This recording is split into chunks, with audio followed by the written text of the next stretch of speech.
To Rainforest Flora. Have any of you been here before? One or two? Well, it's an interesting nursery. As you walk around and look at it, you'll see there's not really another nursery that's like it.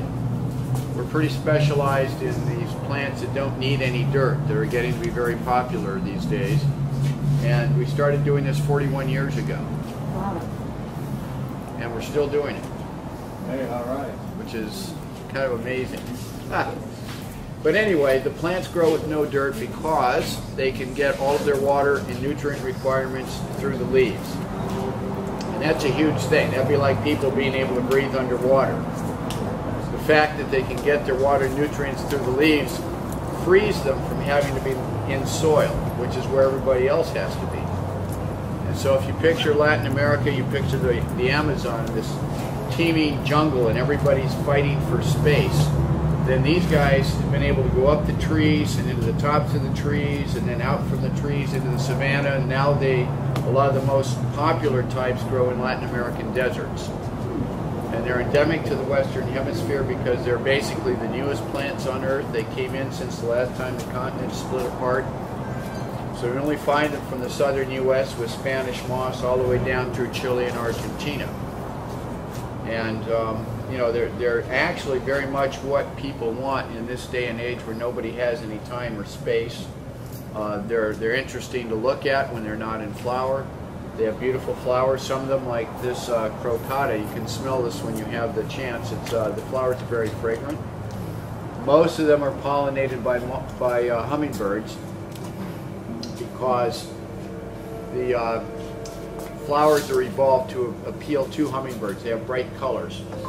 And so they're either pollinated by moths and butterflies, which are the fragrant ones, or they're pollinated by hummingbirds. So back in the early days, in the 70s and 80s, my partner and I took turns and we went down to different countries and we tried to find the plants and we tried to get them back up here safely, and it didn't work a lot of times, but it did work sometimes, enough so that we were able to keep going. And for the last 30 years or so, we've been working on producing our own plants instead of getting them from down there. It's a really long time to grow.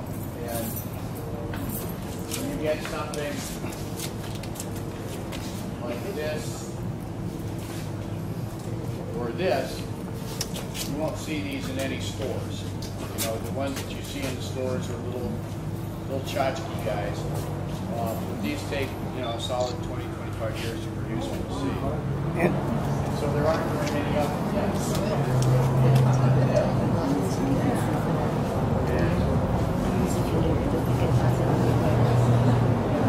We need a long wire for them. Paul, were those hybrids that you made? Yeah. So those actually took years to make the first hybrid, and then to propagate them takes to have stock to sell. Years. Yeah, that's why you've been doing it 41 years, and we're really still just starting. So the plants are getting to be really popular because they don't take over. You can go on vacation for a month and it's okay. They'll take temperatures to freezing. If they dry out, you can put them under water overnight and they'll rehydrate. And you can put them just about anywhere. You can put them in a low light area like a closet or a shoebox for a month and they'll still be okay. But eventually they like lots of light. That's the key thing. They like bright light. And then they need to get enough water. And people are told, oh, just mist them once in a while, right? Has anybody been told just mist them? And does that work? Or not? You know, it can work fine, but it also can be that they don't get watered quite enough and then they gradually dry out.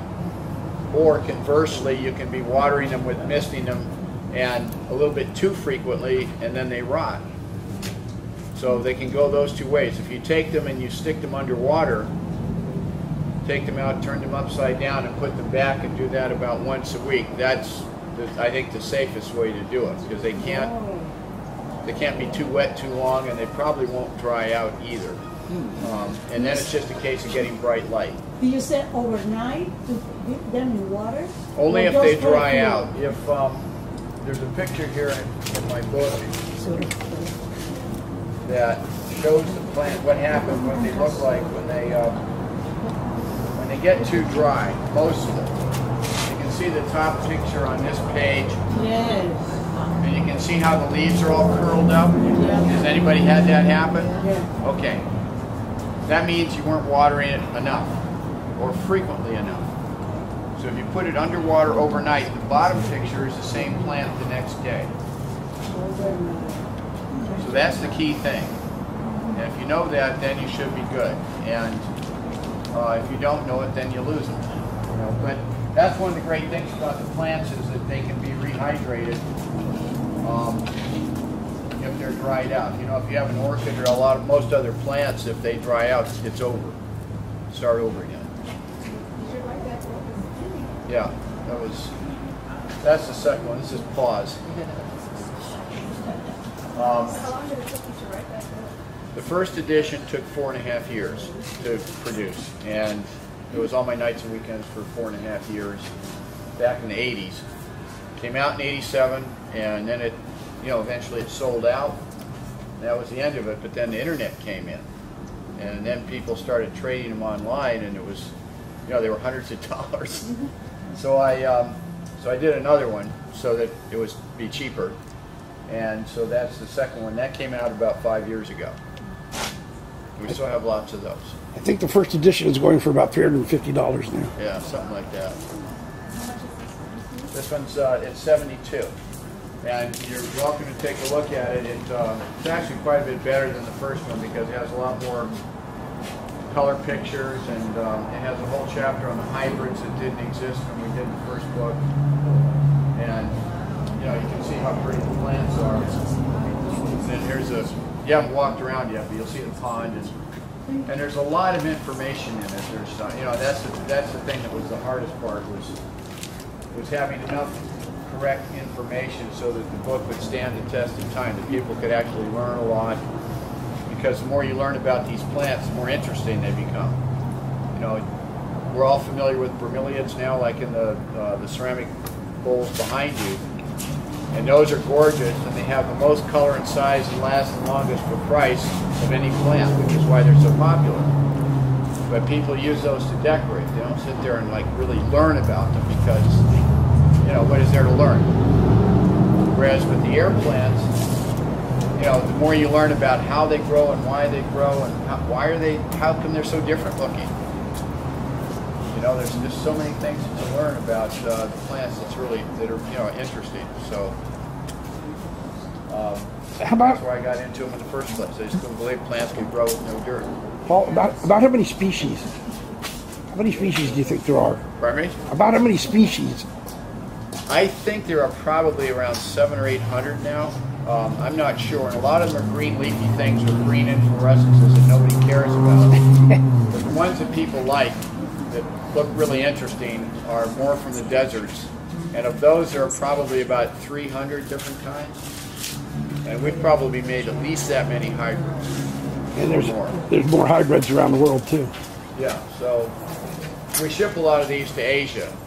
It's pretty interesting. A lot of Asians don't have big houses, and so space is at a premium, and so they'll take these and they'll use the tilly hanger wire and they'll string them together and hang them next to the kitchen window, or they'll have their balcony with the sliding glass doors on the 10th floor, and they'll just go and they'll make a curtain that goes across the balcony.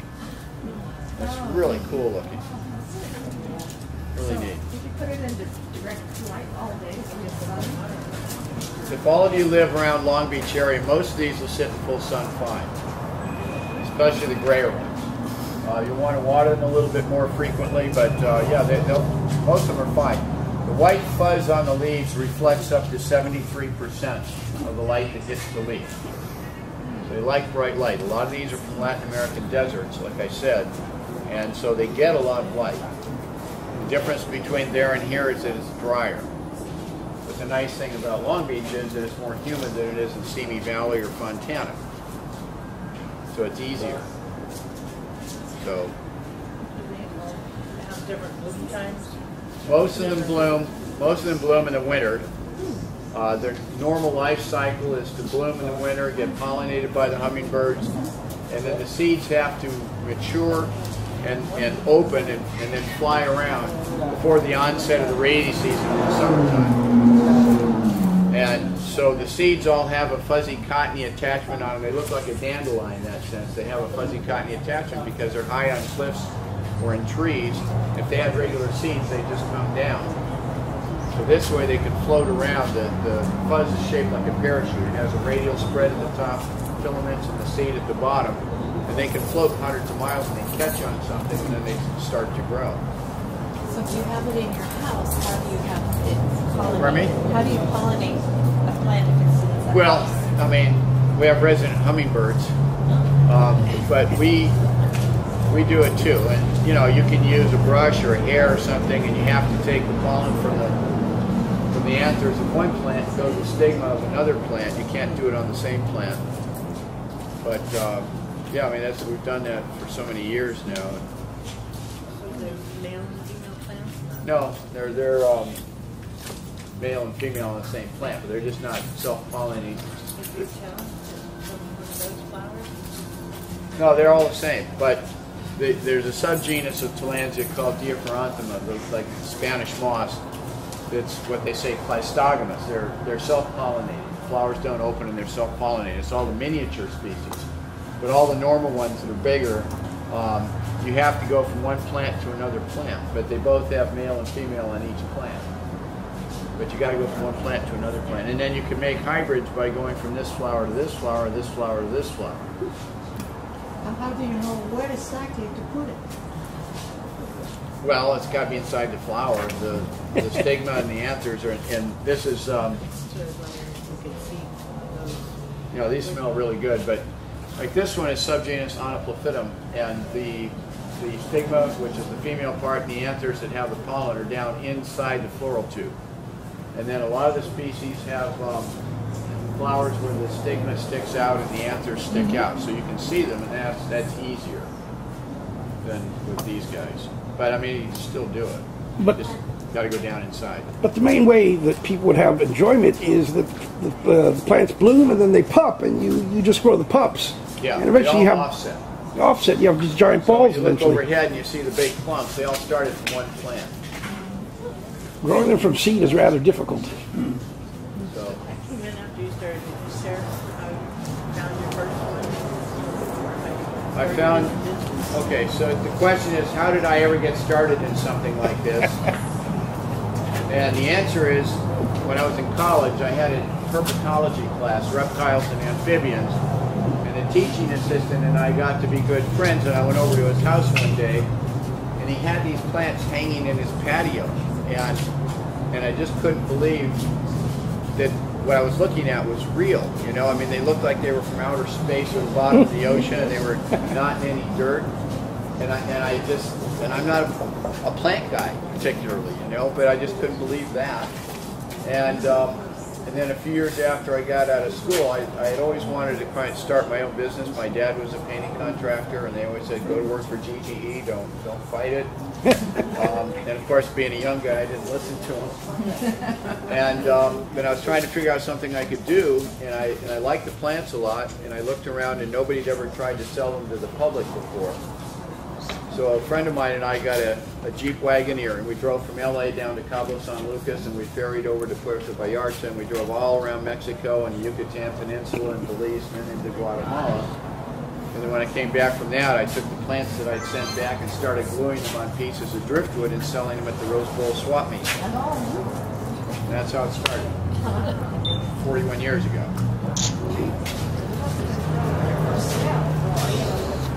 That's funny because, you know, so the swap meet was one thing, but I finally got the courage to try and sell the plants to like the nurseries, and I went to a few different places, and I got them to take them on consignment, and I never went back. I don't know why, I never went back, and finally a year or two later I saw somebody that was going, why didn't you ever come back? We sold them, you know, and you know, it takes a while to get going. It really took a while to get going, and we started. There was a chain store here in California called Gemco. It was everybody's favorite chain. Exactly. You know, it was terrible, terrible, terrible when Asher Edelman did what he did. I had a friend that even was crying for a week. Yeah. So we sold the Gemcos and we built up through that chain. They gave us 5 test stores. That was successful. And over time, I think they had about 86 stores. And we were just poised to do a whole promotion at Christmas. It was a spread order for all the stores we had. We finally made it. And then in October, Lucky had to get rid of Gemco to keep Asher Edelman from killing Lucky. Because that was in the corporate raider days in the early 80s, where guys would go in and destroy companies in order to get rich. And so Lucky had to get rid of Gemco in order to get enough money to keep this guy out. And you know, and then Target got a bunch of the stores. And what happened with us is that we'd gotten to be friends with a lot of these people that we worked, you know, sold to over the years. And so, you know, right then at that time, this outfit called Price Club started up. And some of them went to work there. And then Home Depot started up out here, and some of them went to work there. And so we started selling to those stores, and then they grew, and then we grew. You know, and then you had a few years ago when everything fell apart. So it's always interesting. But Paul, your first nursery was over Gardena? No, the first nursery was my house. And then after a few months of selling out of the house, I had a competitor, and he turned me into the building department. And they came over right when I was packing an order going to Northern California. So what that did is it made me get a store that much sooner. So we got a store on Venice Boulevard in Palms, right next door to the headquarters, world headquarters for the Hare Krishnas, across the street from the Brotman Hospital. And so we were there for a year and a half, and then we outgrew that, and then we were in Mar Vista for a year and a half in a big greenhouse there. And then that property got turned into senior citizens apartments. And so then we ended up moving to Gardena on Rosecrans between Van Ness and Western. And we were there on a couple of acres of buffer land for Edison, and we were there for 21 years. But then the PUC got involved with trying to deregulate electricity. And of course, when you have people in government who've never been in business, and all they do is they boss people around, they make these rules that they don't understand the consequences. And one of the rules that they made was that Edison had to get rid of everything that didn't have to do with the distribution of power. And then they regulated the wholesale side, but they didn't regulate the retail. One side they regulated, which side? They regulated the retail side, but not the wholesale side. So Edison got killed, and you know, we had that whole big mess.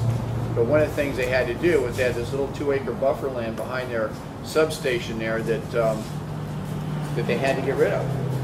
And we wanted to buy it, but it was a long saga and a terrible story. But eventually, what happened was the company next door, Neeson Foods, that makes a cup of noodles, so we'll take it.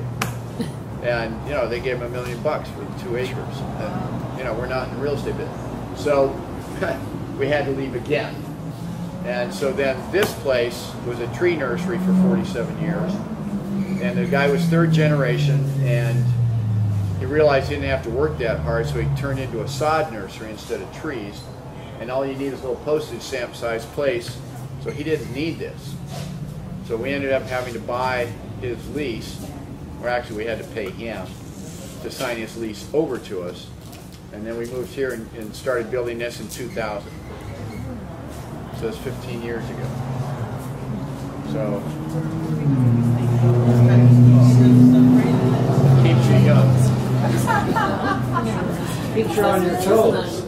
Keeps you on your toes. You know, it's, you know, I mean, I always, you know, you got to say life's easy for everybody except for you, right? It probably isn't, but you have to think that way because you have to do what you have to do, you know. I mean, you got to stay alive, and you know, and you just can't ever give up is the main thing. You just can't ever give up, and you just got to keep trying. And so now the neat thing for us is that the plants are really beautiful, and we're producing them ourselves, and you know, we do sell to the depots, and we ship to nurseries and all over the world, and you know, it's not easy, but we're doing it. You know, so. Did you ever have to go back where you got the original bunch? I haven't made a trip down there in a long time, and I'd really like to. Not with having to do it, but just because it would be fun to go and, you know, part of it was a lot of fun. I mean, you got to meet people and stuff, but part of it was dangerous. And a lot of it was really hard because there was a lot of pressure. You had to find the plants, you had to figure out how to get them out, and get them clean to get them out, and it just, a lot of times things went wrong, you know, like the weather, the culture, the language, the airlines, the customs, the ag. The export laws have changed too, right, Paul? Most of the countries, you can't get the plants anymore. The only country left that's allowing collection out of the jungles on a really large scale is Guatemala. And the rest of them are pretty much shut down. So, Website. www.rainforestflora.com is our website. And the website actually has a lot of cool stuff on it. Hundreds of photos of the plants. And people order online. It's easy to do. So, Can you tell us about this rainforest? and then the baby ones grow up. Yeah, you could, if you wanted to put a, if you wanted to put this in soil, you can just dig a little hole, put the pot